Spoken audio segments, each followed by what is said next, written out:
श्री हरिशरणम। सरसज्जा पर भीष्म पितामह युधिष्ठिर महाराज को विविध प्रकार के धर्म का प्रवचन कर रहे थे कि वह उत्तरायण का समय आ पहुंचा, जिसे मृत्यु को अपने अधीन रखने वाले भगवत परायण योगी लोग चाहा करते हैं। उस समय हजारों रथियों के नेता भीष्म पितामह ने वाणी का संयम करके मन को सब ओर से हटाकर अपने सामने स्थित आदि पुरुष भगवान श्री कृष्ण में लगा दिया। भगवान श्री कृष्ण के सुंदर चतुर्भुज विग्रह पर उस समय पीतांबर फहरा रहा था। भीष्म जी की आंखें उसी पर एकटक लग गई। उनको शस्त्रों की चोट से जो पीड़ा हो रही थी वो तो भगवान के दर्शन मात्र से ही तुरंत दूर हो गई तथा भगवान की विशुद्ध धारणा से उनके जो कुछ अशुभ शेष थे वे सभी नष्ट हो गए। अब शरीर छोड़ने के समय उन्होंने अपनी समस्त इंद्रियों के वृत्ति विलास को रोक दिया और बड़े प्रेम से भगवान की स्तुति की।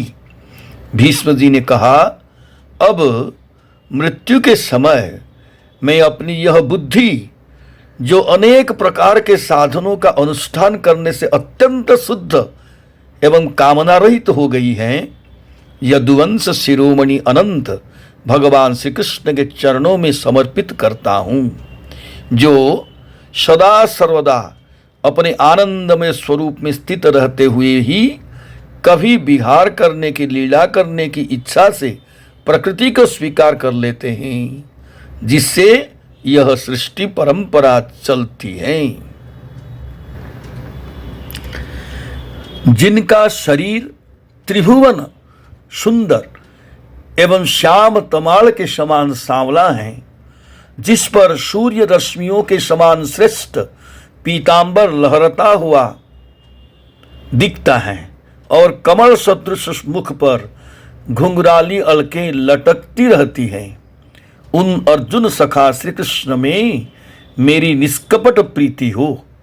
मुझे युद्ध के समय की उनकी वह विलक्षण छवि याद आती है। उनके मुख पर लहराते हुए घुंघराले बाल घोड़ों की टाप की धूल से मटमैले हो गए थे और पसीने की छोटी छोटी बूंदें शोभायमान हो रही थी। मैं अपने तीखे बाणों से उनकी त्वचा को बींध रखा था।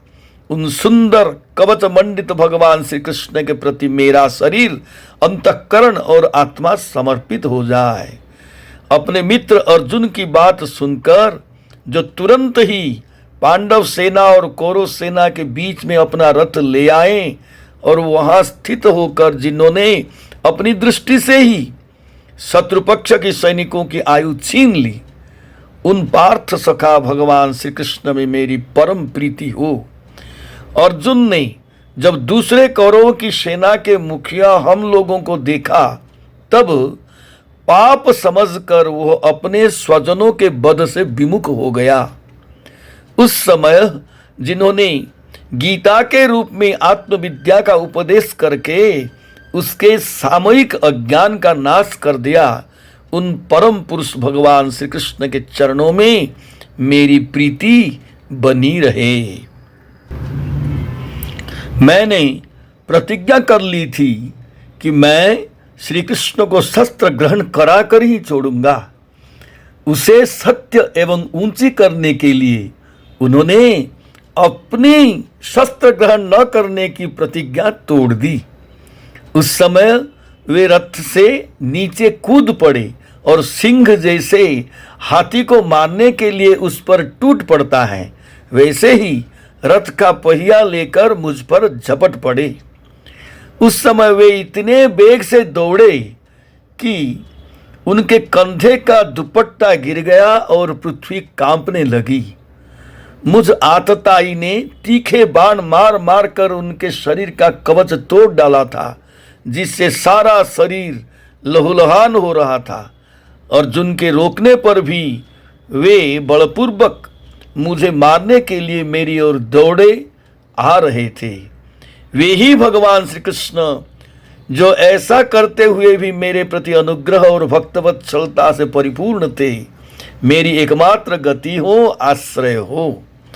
अर्जुन के रथ की रक्षा में सावधान जिन श्री कृष्ण के बाएं हाथ में घोड़ों की रास थी और दाहिने हाथ में चाबुक, इन दोनों की शोभा से उस समय जिनकी अपूर्व छवि बनी गई थी, तथा महाभारत युद्ध में मरने वाले वीर जिनकी इस छवि का दर्शन करते रहने के कारण सारूप्य मोक्ष को प्राप्त हो गए, उन्हीं पार्थ सारथी भगवान श्री कृष्ण में मुझ मरणासन्न की परम प्रीति हो, जिनकी लटकिली सुंदर चाल, हाव भाव युक्त चेष्टाएं, मधुर मुस्कान और प्रेम भरी चितवन से अत्यंत सम्मानित गोपियां रासलीला में उनके अंतर्धान हो जाने पर प्रेमोन्माद से मतवाली होकर जिनकी लीलाओं का अनुकरण करके तन्मय हो गई थी, उन्हीं भगवान श्री कृष्ण में मेरा परम प्रेम हो।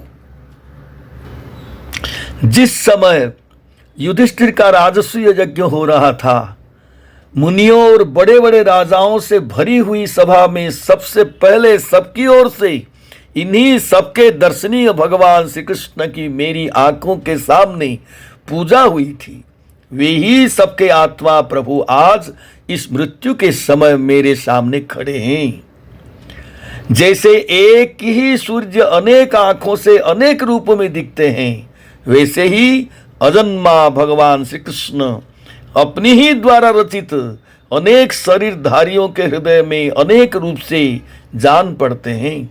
वास्तव में तो वे एक और सबके हृदय में विराजमान है ही। उन्हीं इन भगवान श्री कृष्ण को मैं भेद भ्रम से रहित होकर प्राप्त हो गया हूं।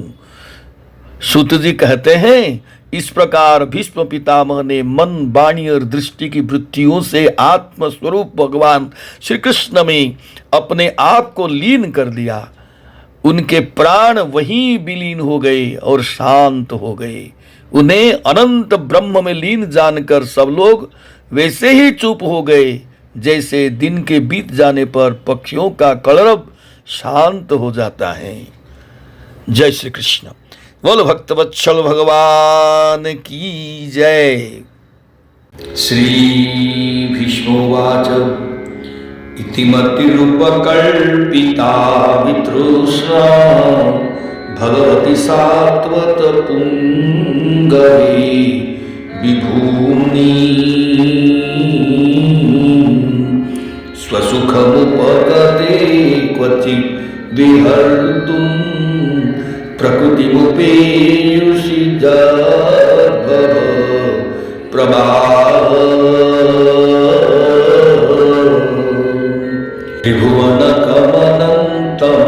त्रिभुवनकमनन्तमालवर्णं रविकरगौरवराम्बरं दधानि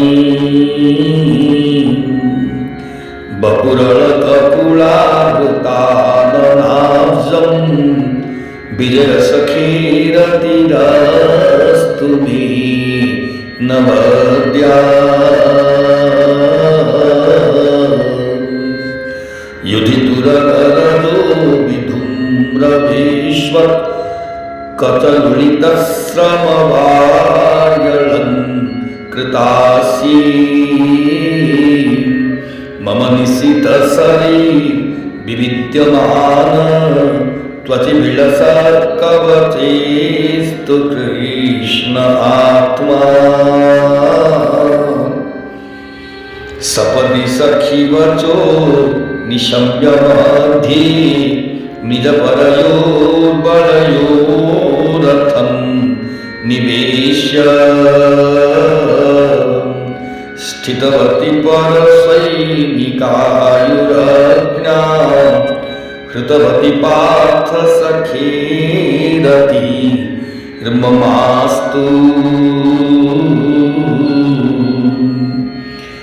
व्यवहितकृतना मुखं निरीक्ष्य स्वजनवदात् विमुखस्य दोषबुद्ध्या कुमतिमहरदात्मविद्ययाय चरणरति परमशतस्य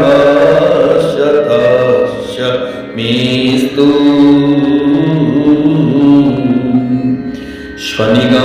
स्वनिगममपहाय मत्प्रतिज्ञा मृतमधिकर्तुमवप्लुतो रथस्थः धृतरथचरणो जयाचरतु हरिवहन्तुमिभं गतो तरीय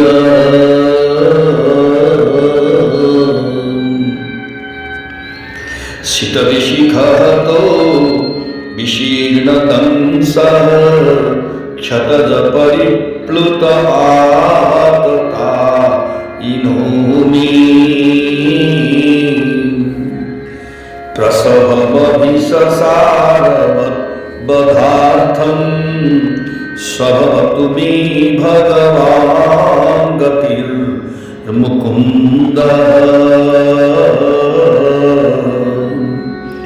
विजयरथ कुटुम्ब आततोत्रे धृतभयरश्मिनि तावच्छ्री क्षणी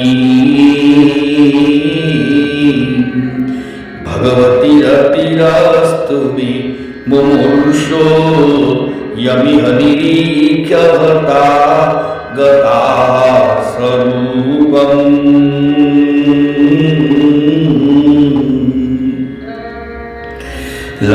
ललितगतिविलास बल्गुहास प्रणय निरीक्षण कल्पितो रुमाना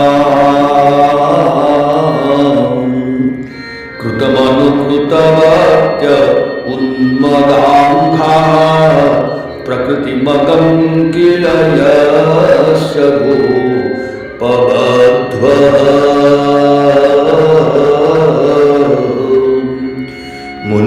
मुनिगणनृपर्य संकुलेन्तः सदसि युधिष्ठिरराजसु य ईशान् अरणमुपवेदवीक्षणीयो मम दृशिगोचर ईश आविरात्मा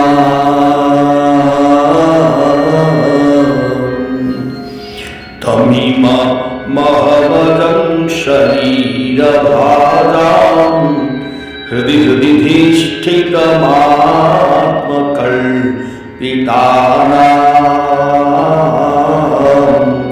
प्रतिदृशमिव नैकधार्कमीकं